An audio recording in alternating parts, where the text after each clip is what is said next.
All right, that was one bag of my shredded hash browns right into my 13 by 9.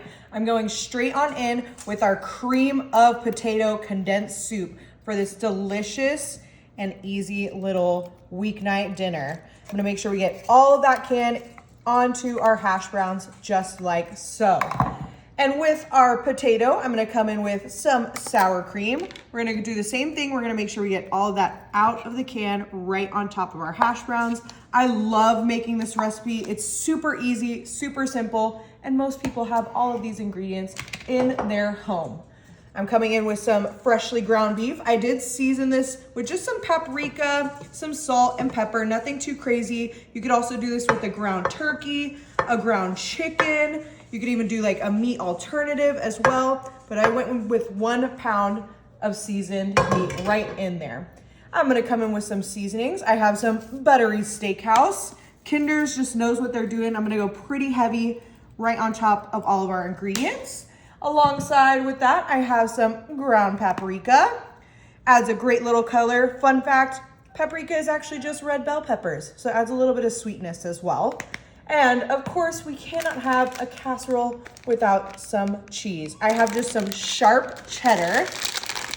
Ooh, and I'm gonna go pretty heavy with that cheese. I got a 1 pound bag. We wanna do maybe about half right in there. We wanna save the other half because we are not done yet. I'm gonna go back in and we're gonna just give that a big, healthy stir in our 13 by 9 for this 1 pan dinner. All right, now that we have that nice and packed tight into our 13 by 9, I'm gonna come in with some crispy fried onions. I'm gonna go right on top to cover our little casserole here. I'm gonna use that entire container because we want a nice, crispy, delicious coating. And of course, we're gonna go back in with the remainder of our sharp cheddar. Oh, honey's excited. The dogs love a good cheese. I love cheese. We saved, that should be good enough. So we get that nice, bubbly, beautiful, crunchy, crispy top before we place this into our oven for about 30-40 minutes at 350.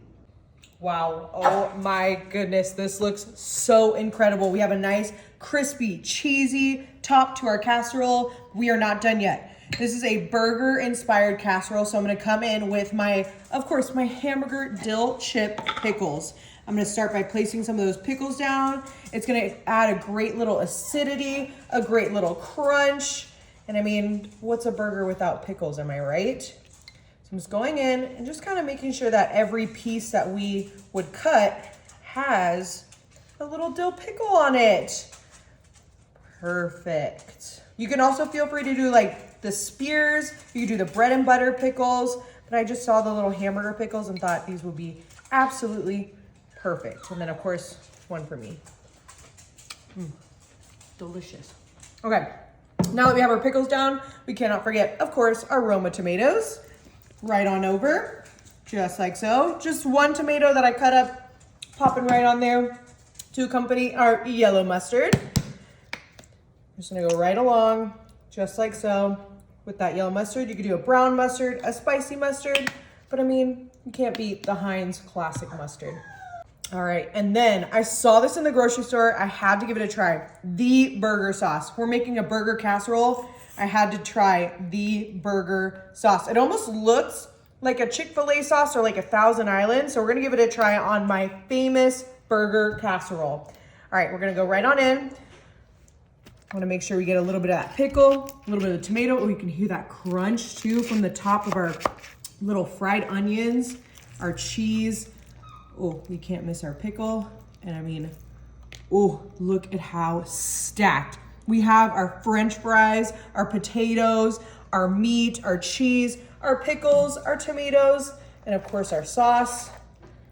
I mean, that just looks absolutely delicious. Enjoy.